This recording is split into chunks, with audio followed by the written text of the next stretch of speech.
bien bonjour à toutes et à tous, ici The Marvelman. Aujourd'hui on va se retrouver pour une petite vidéo consacrée à Agent of Shield. Donc de la même manière que j'ai fait avec les autres séries MCU. Donc évidemment comme d'habitude on va d'abord parler un petit peu du canon, de ce qui a été dit officiellement par Marvel à son sujet.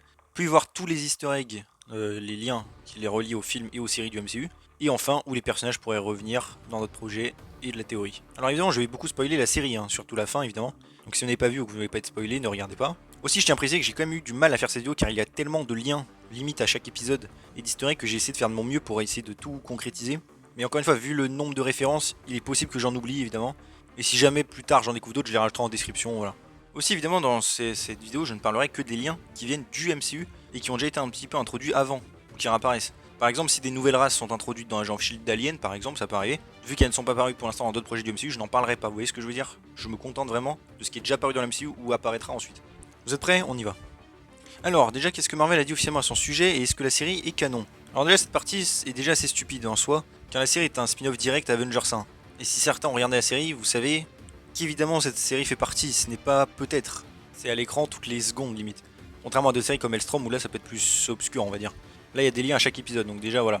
Mais bref, alors qu'est-ce que Marvel a dit à son sujet? Eh bien Josh Whedon, Jeff Lobb et Kevin Feige ont tous dit, à plusieurs reprises évidemment, que cette série était une série dérivée Avengers 5, qu'elle prenait place dans le MCU, que c'était la première série du Marvel Cinematic Universe. Je cite évidemment ces trois personnes car elles ont une assez haute autorité dans cette série, et Kevin Feige étant le big boss, même s'il n'a pas travaillé dessus.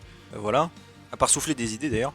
Ils ont tous dit depuis 2012 que cette série prenait place dans le MCU et que c'était dans la même continuité. Ils l'ont toujours dit. Sans compter évidemment tous les innombrables acteurs, les comptes Twitter, officiels bien sûr de Marvel, les showrunners, enfin vraiment, tout le monde chez Marvel a toujours dit que c'était canon. Je vous cite évidemment les 30 premiers, comme j'ai dit car ils ont une plus haute autorité. Donc déjà factuellement cette série est annoncée comme étant une série du MCU, c'est un fait. Et surtout dans la même continuité qu'Kevin Feige l'a rappelé. Je rappelle d'ailleurs que deux livres officiels sortis en 2020 et 2021, The Wakanda Files, etc., rappellent que Agent of Shield est canon, tout comme Agent Carter d'ailleurs.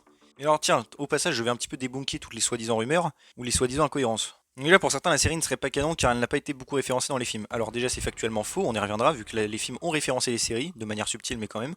De deux, ce n'est pas ça qui définit le canon. Ensuite, par rapport à de ces soi-disant incohérences qui sont arrivées dernièrement, comme le Darkhold, d'ailleurs je refais cette partie, on a eu quelques trucs aussi avec Doctor Strange 2. Le Darkhold, à la base, les showrunners de WandaVision avaient dit que c'était a priori le même, et que c'était juste un redesign. Je rappelle, le livre est magique, il peut changer de forme tout le temps, même en comics. Et dans Agent of Shield, il l'a déjà fait. Mais de toute manière, encore une fois, avec Doctor Strange 2, on a appris qu'il y avait des copies illimitées du Darkhold. Je veux dire, même celui de WandaVision, du coup, était un faux. Alors celui qu'on a vu dans Agent of Shield et Runaways est soit exactement le même livre, mais qui a eu un redesign, comme j'ai dit, toujours pas d'incohérence, ou bien tout simplement une autre copie. Donc il y a zéro incohérence à ce niveau-là. Et je rappelle que même si c'était un redesign, le redesign ne redéfinit pas le canon, sinon Thanos n'est pas canon, Hulk aussi, enfin voilà. Aussi, il y a eu dernièrement dans la série Hawkeye une grosse désinformation par rapport au personnage de Laura Barton, qui est l'agent 19. Alors je rappelle juste, dans les comics, la femme d'Hawkeye est Bobby Morse alias Mockingbird, l'agent 19. Dans le MCU, on a deux personnages totalement différents. Laura Barton, qui est l'agent 19, et c'est tout, ce n'est pas Bobby Morse ni Mockingbird, qui est d'ailleurs inspiré des comics Ultimate. Et on a dans Agent of Shield le personnage de Bobby Morse, qui n'est ni l'agent 19, ni Mockingbird. En tout cas, il n'est jamais appelé comme ça dans la série. Il n'y a donc aucun lien entre ces deux personnages et zéro incohérence. Aussi, on a une fausse incohérence qui est arrivée récemment, c'est par rapport aux incursions dans Doctor Strange 2. Certains ont dit, du coup, dans Agent of Shield, quand ils voyagent dans d'autres univers, pourquoi il n'y a pas d'incursion? Alors, ils le disent dans le film et le scénariste l'a redit, les incursions, en tout cas dans Doctor Strange 2, ne sont causées que par les rêves passerelles, rien d'autre. Donc, zéro incohérence encore une fois. Et si c'était le cas, je rappelle que dans Avengers Endgame, il voyage dans plein de dimensions, il n'y a pas d'incursion non plus. La Gamora qui revient sur la Terre du MCU aussi, enfin voilà. Les règles du voyage dans le temps aussi sont complètement respectées par rapport à Avengers Endgame et utilisent le mode quantique, car beaucoup de gens n'ont pas vu toute la série et ont cru que les règles étaient différentes. Et en l'occurrence, oui, dans le MCU, en fonction du moyen de voyager dans le temps, les règles sont différentes. Ça a été prouvé dans What If par exemple, ou dans Runaways. Mais en tout cas, le voyage dans le temps est totalement raccord avec Endgame à la fin de la série, mais il suffit de regarder. La seule vraie, on va dire, incohérence et qui a créé beaucoup de problèmes, c'est le snap. Car en effet, le snap a effectivement eu lieu dans Agent of Shield, il n'est juste pas arrivé aux personnages principaux, il n'est jamais référencé. Alors vous allez me dire c'est une facilité scénaristique? Oui, à 100%. La vraie raison hors champ, c'est qu'en fait, ils ne savaient pas si la série allait sortir avant ou après Endgame.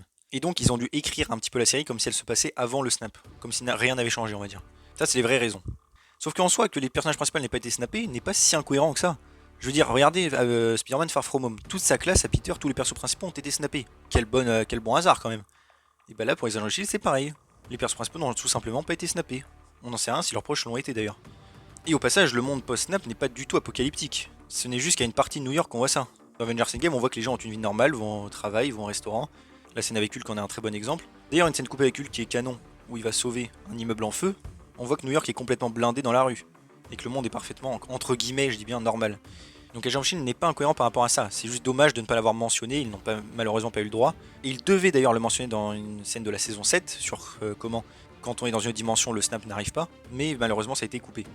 Si par rapport au voyage dans le temps dans la série, car il y a énormément de désinformations à ce sujet. Bon, déjà, comme j'ai déjà dit, les règles ne sont absolument pas incohérentes avec Endgame, c'est l'inverse même. Et deuxièmement, beaucoup de gens n'ont pas compris ce qui s'est passé avec les timelines. Je vous explique très simplement. Saison 5, ils voyagent dans un futur possible. Ensuite, ils reviennent dans le présent pour empêcher cet avenir de se réaliser et ils réussissent. Ensuite, le snap de Thanos a lieu, Infinity War, etc. Enfin, vous savez.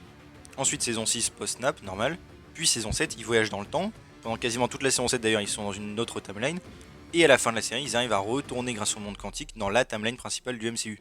Car il y a beaucoup d'informations qui disent que les agents ont changé de timeline dans la saison 5 complètement, ou dans la saison 7. Non, non, absolument pas. Donc voilà. Et je rappelle aussi qu'il y a zéro incohérence avec le TVA, car le TVA laisse toutes les timelines qui ne mènent pas à Kang le Conquérant, je rappelle. C'est pour ça que par exemple dans Avengers Endgame, ils ont pu voyager dans le temps. Ça a été rappelé par le scénariste de Loki, et de toute manière, quand on regarde la série, on sait que c'est pas possible. Sinon, il n'y aurait pas le Loki vieux, le Loki alligator, il ne pourrait même pas exister s'il y avait qu'une seule timeline. Et aussi, je rappelle au passage que Marvel Studios avait empêché Agent of Shield d'utiliser certains trucs, comme par exemple MODOK, le Sword ou même Johnny Blaze. C'est pour ça qu'à la place, ils ont eu Robbie Reyes en Ghost Rider.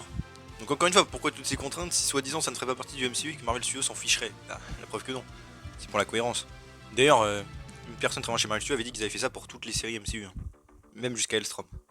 Désolé pour cette partie qui était un petit peu longue, mais il y a tellement de désinformations, je crois que c'est celle qui en mange le plus, que j'étais obligé de rectifier tout ça et les soi-disant incohérences qui en fait n'existent pas. Maintenant on va passer un petit peu à la partie easter egg et lien avec le MCU. Alors bon, on va s'organiser en différentes parties, vous allez voir de toute façon dans le timecode, vous allez voir quel sujet je parle, car il y a tellement de trucs à dire que je vais devoir condenser. On va commencer un petit peu avec les personnages qui apparaissent dans la série, qui sont originaires d'autres endroits du MCU, par exemple les films ou les séries comme Daredevil, on va voir ça. Évidemment, en personnage principal, on a Phil Coulson, qui apparaît évidemment d'abord dans les premiers films jusqu'à Avengers. On a ensuite l'apparition de pas mal d'agents du Shield assez connus, comme par exemple Maria Hill, que vous connaissez tous, Nick Fury évidemment qui apparaît plein de fois, enfin 2 fois plutôt. Dommage d'ailleurs qu'il apparaisse pas plus tard dans la saison 7. Le personnage de Tyler, c'était un gars que Captain America reprenait et lui volait le Queen Jet. On a aussi l'agent Kirk Skadden qui est mentionné dans un journal dans Runaways, et qui d'ailleurs est apparu d'abord dans le premier épisode d'Agent of Shield en fait. Le personnage aussi de Felix Blake, qui est apparu d'abord dans un one-shot consacré à Avengers 1. D'ailleurs, ce personnage n'a jamais eu de fin au passage. Dans la série, il revient et il a une intrigue mais qui n'a jamais terminé, c'est dommage. Le personnage de Jasper Sitwell, qui est un agent d'Hydra, que vous connaissez évidemment, qui apparaît depuis le premier Thor d'ailleurs. On a aussi évidemment, parlant de Thor, Lady Sif, qui apparaît 2 fois dans la série, donc c'est assez cool. D'ailleurs, techniquement parlant, avant Loki, c'était la dernière fois qu'on l'a vu dans le MCU. Parce qu'on a eu Thor 2, puis elle est apparue dans Agent of Shield, puis après elle n'est jamais revenue. Donc là, c'est assez cool et quand elle reviendra, j'aimerais bien qu'elle parle un petit peu de son passage sur Terre. Ensuite, en lien par exemple avec Daredevil, on a Carl Krill, alias l'homme absorbant, qui a un petit rôle dans la série, plus récurrent, qui en fait est techniquement déjà un petit peu apparu dans la série justement Daredevil, où il affrontait le père de Matt Murdock. Alors oui, ok, on le voit pas en chair en os, mais de toute manière, Marvel Television a confirmé que c'était vraiment le même personnage, ce qui est logique, et vu qu'il est mentionné avant là-bas, voilà. Le personnage que je compte aussi, c'est Stanley, bien sûr, car vous savez, il joue toujours le même rôle dans le MCU, c'est un Watcher, et il apparaît en l'occurrence dans la saison 1 dans un train, avec 2 femmes, etc., il parle à Coulson et Simmons. Puis après dans Agent of Shield Vendetta, qui était une web série, il réapparaît en photo, voilà. Ensuite, on a aussi l'agent évidemment Peggy Carter, que vous connaissez tous, pardon, qui apparaît en flashback. De même d'ailleurs que les Commandos Hurlants, qui étaient l'équipe de Captain America, comme le grand-père de Trip, un des agents du Shield, Doom Doom Dugan, Jim Morita. On a aussi quelques agents d'Hydra comme le Dr List et le Baron Strucker, qui sont tous les deux dans Avengers 2 et Captain America 2. Alors le Baron Strucker, c'est plus des scènes de flashback. Après, il est mentionné évidemment dans la série. Mais le Dr List, lui, apparaît. Il y a aussi Gideon Malik, qui est un agent d'Hydra et qui en fait apparaissait dans Avengers 1, qui est un membre du Conseil de sécurité mondiale. On a aussi le personnage de Matthew Ellis, qui est en fait le président fictif, qui apparaissait dans Iron Man 3, et qui là réapparaît. On a aussi le personnage de Audrey Nathan. Alors elle, en fait, elle est mentionnée dans Avengers 1. Coulson et Tony parlent beaucoup d'elle à un moment, il lui dit plusieurs fois, ah, vous voyez toujours cette femme, machin. Et en fait, c'est du coup cette femme qu'on voit après dans la série. Alors après, il y en a un que je compte à moitié, c'est le personnage de Blackout, alias Marcus Daniels. C'est un personnage qui apparaît dans la saison 1 avec des pouvoirs. Pouvoir lié d'ailleurs à Cloak and Dagger, mais j'en reparlerai plus tard. Et en fait, ce personnage apparaît dans Captain Marvel, enfin l'acteur. Sauf que Victoria Alonso, qui est vice-président de Marvel Studios, a dit que c'était pas une coïncidence, disant donc que c'était le même personnage. Ce qui en fait d'ailleurs un des personnages de série à être apparu dans les films. Aussi par rapport au personnage de Daniel Whitehall, donc vous savez, c'est scientifique allemand. Et alors ça, je le rajoute vraiment à la dernière minute vu que ça a été découvert récemment. Daniel Whitehall apparaît dans Avengers Endgame. Vous savez, sur un écran quand il se prépare à aller chercher le Tesseract pour étudier l'histoire. Même photo que dans la série, etc. Et d'ailleurs, il est appelé Werner Reinhardt. Vous savez, c'est son nom avant qu'il change de nom plus tard, dans le présent. Donc c'est encore une fois tout à fait raccord, et c'est une référence directe de Marvel Studios de Agent of Shield. Encore une fois, ce n'est pas la première, vous allez voir. Mais du coup, ça fait super plaisir de voir ça. Et on sait d'ailleurs, même l'acteur a réagi en disant que Marvel l'avait contacté à l'époque pour faire une scène, mais qu'il n'avait pas pu. Je pense dans les années 40, quand ils vont chercher le Tesseract, enfin il y avait des scènes qui avaient été tournées pour ça, même avec Arnim Zola d'ailleurs. En tout cas, il apparaît dans Avengers Endgame, donc c'est génial. Et il y a aussi évidemment le personnage de Daniel Souza, qui est présenté dans Agent Carter, et qui apparaît dans la dernière saison d'Agent of Shield. Et avec évidemment, ça j'en reparlerai plus tard, mais plein de références à ce qui s'est passé dans Agent Carter. Et donc il a voyagé dans le temps. Ensuite, on va passer un petit peu aux personnages mentionnés, donc qui n'apparaissent pas en chair en os mais qui sont mentionnés. On a évidemment les Avengers, à peu près tous les Avengers, hein. Iron Man, Thor, Captain America, Hulk, Clint Barton, Natasha Romanoff, Bucky Barnes aussi qui est mentionné dans la saison 1 sur un mur du Shield. Aussi Wanda et Pietro Maximoff que vous connaissez tous, les jumeaux, mentionnés par le Dr List. Il y a aussi Ultron évidemment qui est mentionné, Loki, et même Thanos dans la saison 5. Hein. En fait la saison 5 quasiment toute l'intrigue tourne du fait que Thanos va arriver. On a aussi Pepper Potts hein, qui est mentionné, en fait elle est au téléphone avec Maria Hill pour être tout à fait exact. C'est assez cool aussi. Il y a aussi évidemment Heimdall qui est mentionné par Sif, elle l'appelle même hein, pour qu'il ouvre le Bifrost. Il y a aussi Odin évidemment qui est mentionné par Sif, hein, c'est normal. Et aussi, alors même s'il n'est pas encore apparu, le personnage de Man-Thing, mentionné par Maria Hill. On apprend qu'il s'est échappé du fridge grâce à Ward et Garrett. Et après on sait qu'il est arrivé sur Sakaar dans Ragnarok vu qu'il y a une statue à son effigie dans le truc du grand maître. Alors oui il n'est pas paru mais quand il va apparaître là j'en parle. Un autre personnage que je compte en mentionner aussi c'est Nathan Bowen, le père de Tandy Bowen alias Dagger, de Cloak and Dagger, qui apparaît en fait dans un écran dans la saison 7. C'est une des cibles du projet Inside. On a aussi une mention de Emil Blonsky alias Abomination, hein, où on apprend qu'il a été enfermé en Alaska dans une cellule cryogénique. Alors bon entre temps on l'a revu dans Shang-Chi mais voilà. On a aussi évidemment le personnage de Micro. Alors lui peut-être qu'il vous dit rien, c'est un personnage en fait qui apparaît dans Punisher et qui est mentionné dans Daredevil, qui est évidemment un ami de Frank Castle, enfin si vous avez vu la série vous connaissez. Et en fait donc ce personnage apparaissait pour la première fois dans Agent of Shield, entre guillemets, où il est mentionné et il aide Sky en fait à trouver des symboles Kree. Il fait partie de Rising Tide, une organisation qui dévoile les secrets, etc. Donc en fait techniquement sa première apparition est dans Agent of Shield, puis il est allé dans Punisher techniquement. C'est assez cool. Ensuite on a évidemment le personnage de Crâne Rouge hein, qui est mentionné plusieurs fois, bon ça c'est logique. Aussi le docteur Faustus, alors lui c'est un personnage qui était dans Agent Carter et qui était très doué pour l'hypnose. Et en fait ce personnage va surtout servir plus tard pour créer le lavage de cerveau pour créer les soldats de l'hiver pour Hydra. Donc il est mentionné plusieurs fois et sa méthode d'ailleurs pour laver le cerveau est utilisée. Aussi à un moment il y a le personnage de Jimmy Woo qui est dans Ant-Man et WandaVision qui est en fait dans le téléphone de l'agent May. Donc ça veut dire qu'ils se connaissent. Et il y a aussi Black Widow dans son tel d'ailleurs. On a aussi une mention de Hugh Jones, le PDG de Roxxon qui apparaît dans Agent Carter. Toujours en lien avec Agent Carter, on a des personnages comme Edwin Jarvis, Anna Jarvis, évidemment Howard Stark, et aussi Roger Dooley qui était un membre de la SSR, hein, l'organisation avant le Shield. Donc évidemment tous ces personnages sont mentionnés plusieurs fois, puisqu'ils ont quand même un petit peu créé le Shield. Et aussi après en race on va dire qui apparaissent, je me suis dit que ce serait cool d'en mentionner quelques-unes. Il y a évidemment les Chitauri, ou en tout cas leurs technologies qui sont mentionnées voire apparaissent, c'est quand même assez cool. Les Asgardiens évidemment puisqu'il y a les Deceive, aussi Elliot Randolph qui est en fait un ancien Asgardien qui est arrivé sur Terre il y a des années, aussi Lorelai qui est une espèce de un peu de sorcière on va dire, qui est une grande ennemie de Sif dans le MCU. D'ailleurs Lorelai est probablement morte pendant le Ragnarok hein, je suppose, puisqu'elle était prisonnière d'Asgard, même si ce serait cool de la revoir éventuellement un jour, et je ne pense pas. Aussi on apprend sur la mythologie des Berserkers, enfin bref c'est des guerriers d'Asgard.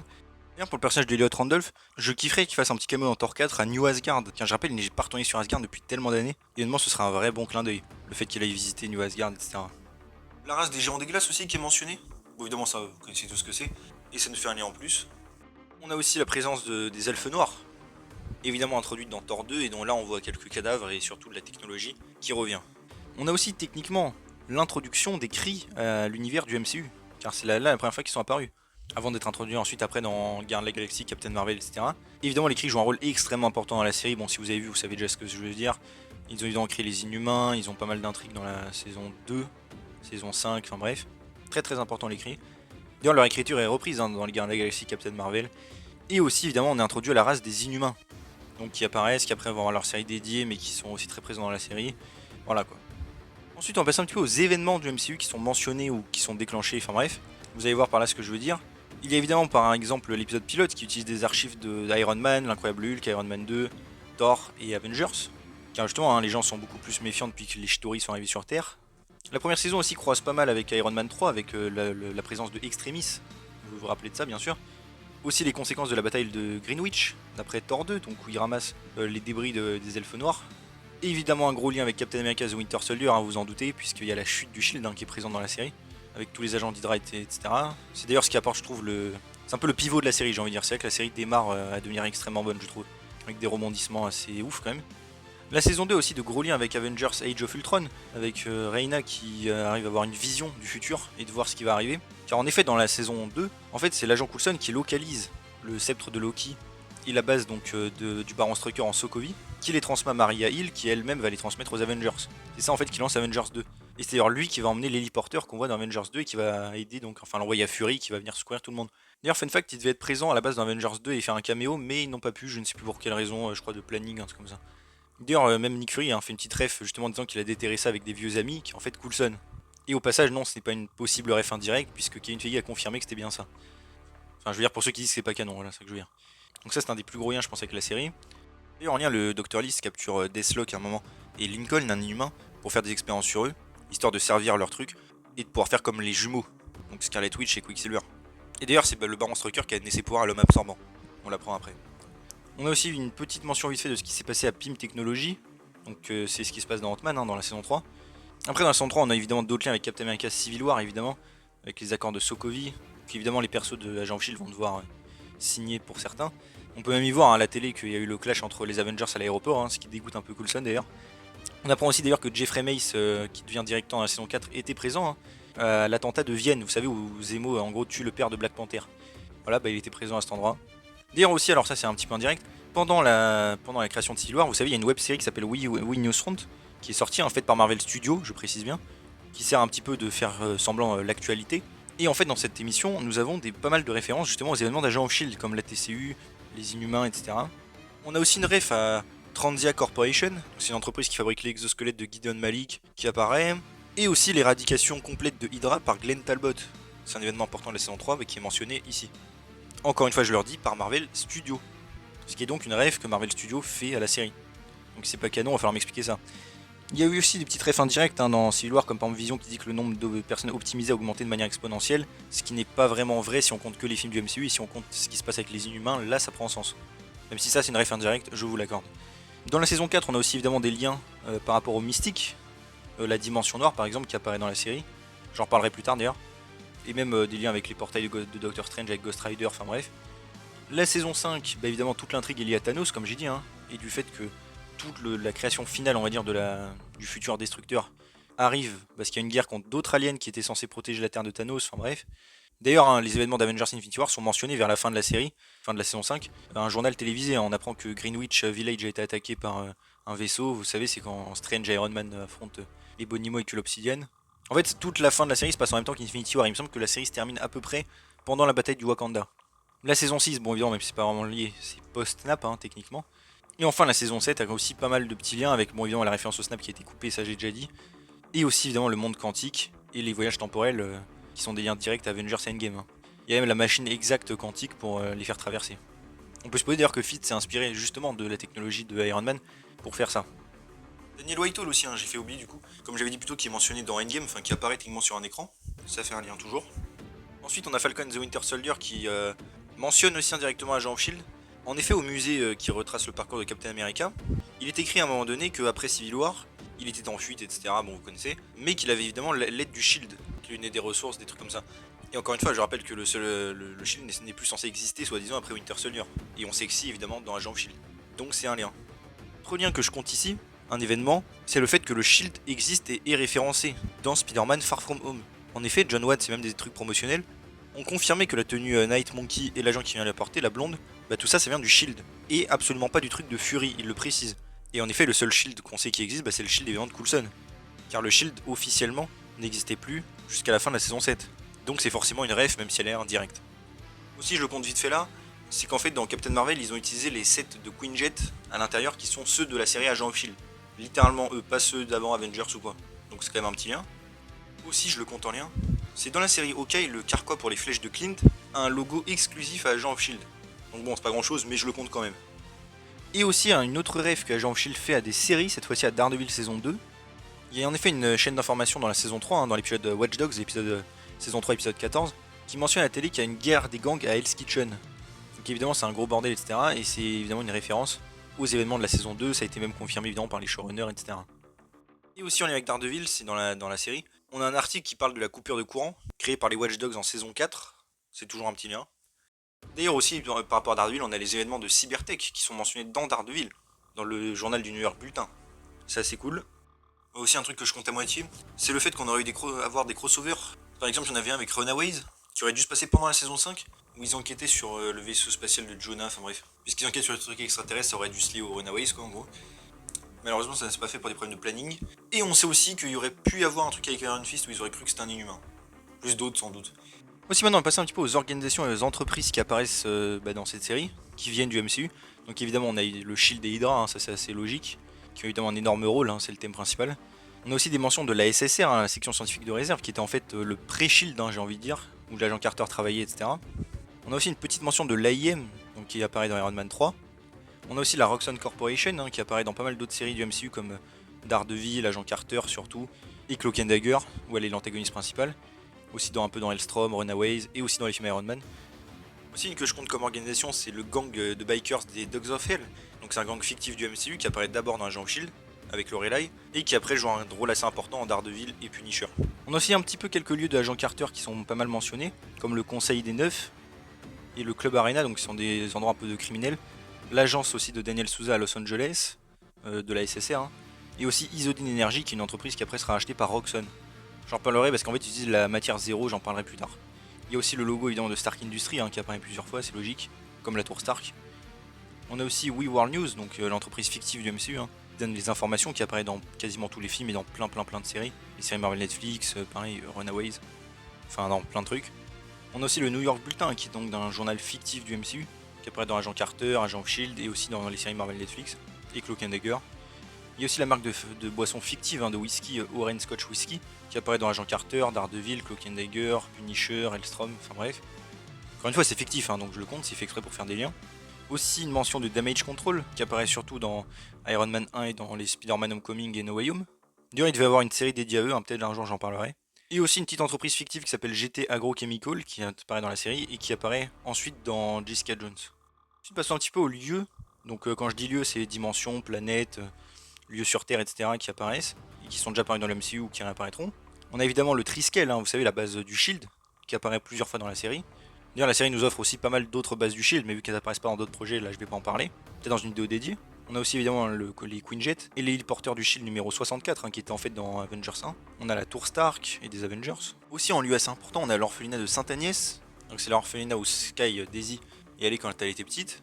Un orphelinat fictif. Et en fait, c'est celui où Matt Murdock est aussi allé. Daredevil, bien sûr. Donc ça veut dire que vous savez, vraiment dans le MCU, officiellement, Daredevil et Sky, Quake, ont été dans le même orphelinat. Ça se trouve même ils se connaissent. Ce serait assez ouf. Je kifferais voir un crossover entre les deux. D'ailleurs, Daisy mentionne plusieurs fois les bonnes sœurs à son orphelinat assez énervé. Ça peut rappeler évidemment Sœur Maggie, qu'on voit dans Daredevil, hein, qui avait déjà cette réputation dans la série Daredevil. A priori, elles se connaissent. Aussi, il y a évidemment Xandar qui est mentionné. Bon, ça c'est une planète, bien sûr, vous connaissez très bien. Et même de la nourriture, hein, de Xandar. On a la planète Ala qui est mentionnée aussi. La planète des cris. On a évidemment le Raft, bon ça vous connaissez pareil, hein, la prison pour les gens avec des pouvoirs. On a ensuite l'université de Culver. Alors en fait c'est une université fictive du MCU qui apparaît en fait dans l'incroyable Hulk surtout, pour la première fois, et ensuite aussi dans Runaways dans des flashbacks. Et là aussi dans Agent of Shield du coup. Peut-être même que le professeur Garner là qu'on voit dans Agent of Shield connaît même Hulk, qui y a enseigné avant. Alors ensuite il y a un lieu que je compte, c'est la Retreat ça s'appelle. C'est une base en fait où Steve Rogers est allé après qu'il soit réveillé de la glace, vous savez, dans Avenger, enfin donc à la fin de Captain America 1. C'est une base où après Daisy il va se reposer aussi. Et on y apprend aussi que Hulk y a été. Et cette maison est faite en fait en vibranium. Ensuite on a évidemment la dimension noire. Donc, vous connaissez, hein, qu'on voit évidemment dans Doctor Strange. Mais qu'on voit aussi dans Runaways et Cloak and Dagger et Agent Carter.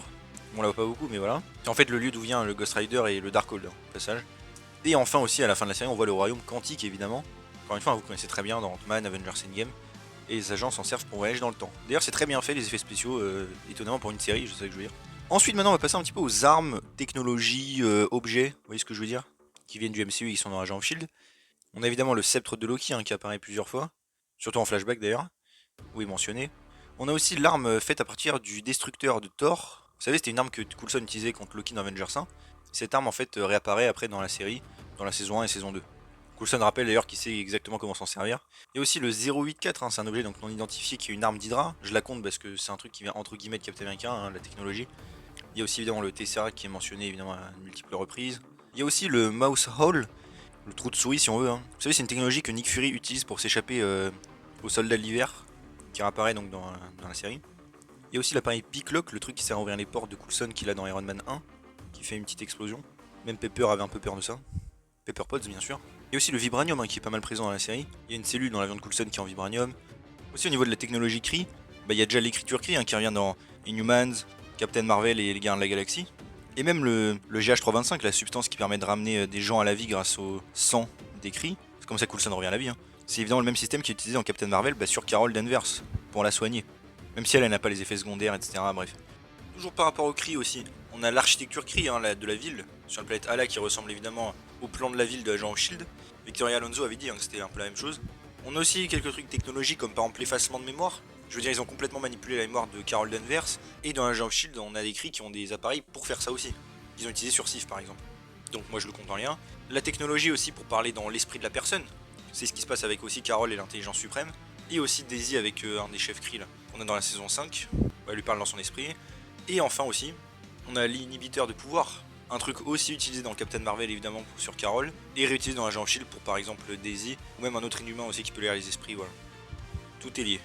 Après en vite fait aussi, dans l'épisode avec les conséquences de Thor 2, on peut voir évidemment beaucoup de technologies, hein, des elfes noirs qui ramassaient. Ça fait toujours un lien. Aussi on a évidemment l'épée de Sif, hein, c'est de la technologie qui apparaît. Normal. Ainsi qu'évidemment le Bifrost qui apparaît dans un épisode. Ouvert par Amdal.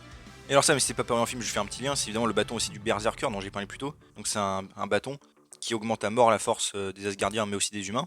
Et en fait ce bâton j'en parle parce qu'il est fait en Uru. Vous savez c'est le métal qui est fait avec le marteau de Thor aussi. Donc je fais un petit lien. On a aussi Mjolnir qui est mentionné hein, plusieurs fois. On apprend d'ailleurs que c'est un 084, un objet du shield non identifié hein, pour eux. On a aussi évidemment le sérum de Centipede hein, qui crée des super soldats dans la série, fait par Hydra. Et en fait j'en parle parce qu'évidemment ce dispositif mélange plein de produits. Il y a évidemment Extremis de Iron Man 3, vous connaissez. Le sérum de super soldat évidemment, des dérivés bien sûr. Des rayonnements gamma donc pour Hulk. Et le tout dans un injecteur de sang fait en métal Shitori. Donc vous voyez c'est pour ça que j'en parle. Donc, comme j'ai dit aussi, il y a le sérum de super soldat avec des dérives hein, qui apparaît plusieurs fois dans la série. Plusieurs, hein, de toutes sortes. On a aussi la substance de la nitramène qui est en fait introduite dans Agent Carter, créée par Howard Stark hein, qui peut faire des explosions de malade. Fait à partir d'ailleurs de rayons Vita, vous savez, qui donne aussi la taille de Steve Rogers. C'était radiation. Il y a aussi évidemment les balles Judas, vous savez, c'est des balles qui apparaissent en fait dans Luke Cage. Et en fait, c'est des balles faites en métal Shitori par Hammer Industries. Les seules balles qui arrivent à blesser Luke Cage d'ailleurs. Et en fait, ces balles réapparaissent dans la saison 4 d'Agent of Shield, lors d'un attentat contre Jeffrey Mace, bref. On a aussi évidemment la. Alors, ça, c'est un lien assez récent, c'est la technologie de l'œil. Vous savez, les soldats de Centipede ont un truc dans l'œil qui permet de tout voir et que si jamais ils désobéissent, ils sont explosés. Il y a un peu cette technologie dans Black Widow. Car les Widow ont justement un truc dans l'œil avec une caméra. Et vu que Hydra et la Chambre Rouge étaient un peu liés, voilà, ça paraît pas étonnant. Alors même si c'est pas vraiment de la technologie, enfin un objet, c'est évidemment les accords de Sokovie. Vous savez évidemment qu'il y a par exemple Civil War et dans un peu d'autres séries, comme Inhumans, donc certains agents doivent signer. On a ensuite la Dark Force, ou la matière zéro. C'est en fait une énergie qui provient de la dimension noire, donc de Dormammu, et qui en fait donc apparaît dans Agent of Shield, Agent Carter, mais surtout dans Cloak and Dagger, qui est la source des pouvoirs de Cloak. Donc c'est une matière très importante, et ça revient pas mal. Aussi un truc que je compte, c'est la magie utilisée par le Ghost Rider pour ouvrir les portails, qui est exactement en fait celle de Doctor Strange, hein, que ce soit dans les effets ou tout ça, donc c'est évidemment un lien. On a aussi évidemment la technologie pour faire le portail quantique, hein, vous savez, pour voyager dans le temps, comme dans Endgame, hein, là il était un peu plus miniature, mais c'est le même. Et enfin, un des plus gros liens évidemment, c'est le Darkhold, vous savez, ce livre magique qui apparaît dans Agent of Shield, puis dans Runaways, et enfin dans WandaVision. Car je rappelle, hein, le livre est toujours le même, il y a juste eu un redesign. D'ailleurs, si vous voulez en apprendre plus sur l'histoire de Darkhold, vous pouvez aller voir ma vidéo bien sûr consacrée à ça, parce que beaucoup ne savent pas qu'il apparaît dans Runaways. Et voilà, on a enfin terminé les liens. Alors bon, évidemment, c'est assez long, car il y a beaucoup de trucs à dire, mais j'aime bien ce genre de vidéo. Donc maintenant, parlons un petit peu d'où est-ce que les personnages pourraient revenir. Et bien déjà, où est-ce qu'on a laissé les agents? Eh bien, ils étaient tous revenus sur Terre, on avait un petit bond dans le temps, ils étaient en 2020, donc post-snap, et en gros, tout le monde s'était un petit peu séparé. Mac était toujours le directeur du Shield, Fitz et Simon étaient en retraite entre guillemets avec leur enfant, et tant mieux. Yo-Yo était toujours avec certains agents sur le terrain à faire des missions et tout. L'agent May était devenu professeur, dans une académie du Shield qui portait le nom de Coulson. Daisy, Souza et Cora, hein, sa sœur, étaient partis dans l'espace sur un nouveau Zephyr pour faire des missions. Et enfin, on a aussi l'agent Coulson, qui lui repartait entre guillemets à l'aventure. Bon, évidemment, il n'est plus vivant, et redécouvrir un petit peu le monde et entre guillemets prendre sa retraite. C'était d'ailleurs une très belle fin pour la série, même si je pense que j'aurais préféré que la fin de la saison 5, comme fin de la série complète. Aussi dommage un petit peu qu'on n'ait pas eu de conclusion pour certains trucs comme Vijay Nadir, l'inhumain et tout. Alors apparemment il devait être dans la saison 5, ça a été annulé suite au désastre un peu de Inhumans. Ils ont voulu s'éloigner de tout ça. Dommage aussi pour Donny Gill qui avait semblé teaser d'être vivant, le mec qui faisait de la glace, et aussi Felix Blake, dont j'ai parlé plus tôt, le chef des Watch Dogs.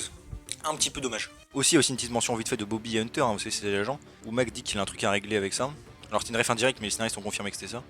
Mais donc, où tous ces personnages pourraient revenir. Eh bien, déjà, une source extrêmement faible, il y a plein de rumeurs, hein, mais une source extrêmement fiable dit que Coulson, Daisy et May reviendraient pour un projet donc sur les Secret Warriors. Vous savez, c'est une équipe qui était d'ailleurs déjà apparue vite fait, enfin teasée dans la saison 2 et un peu dans la saison 3.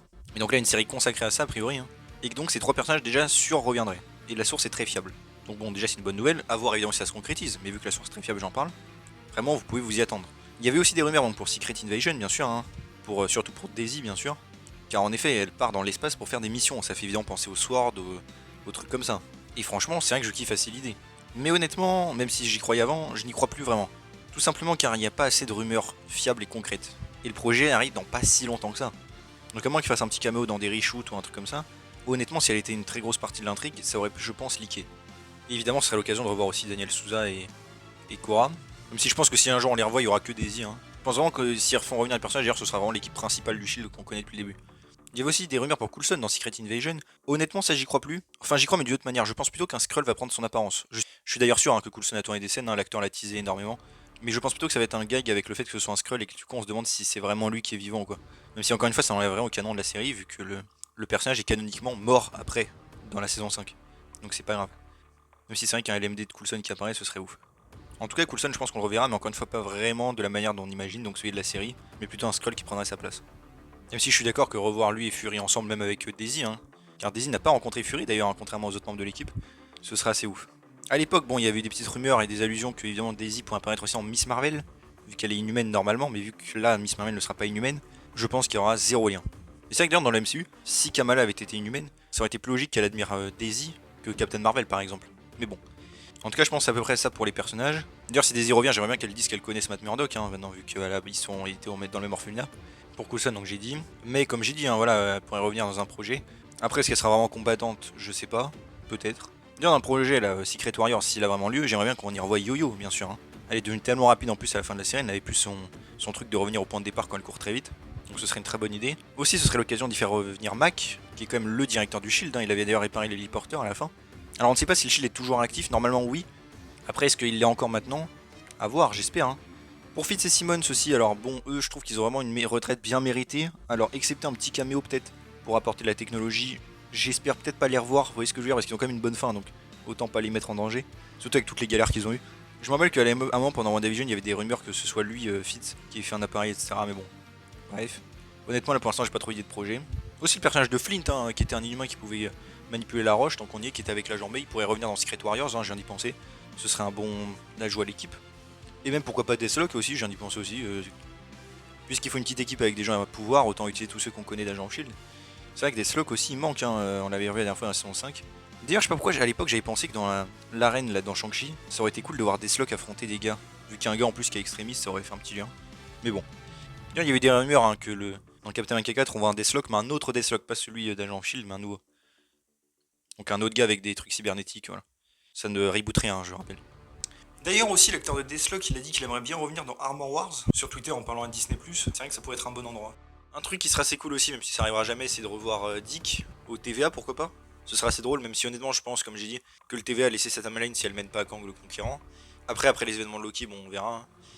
Mais c'est vrai que ce serait drôle un petit caméo de Dick.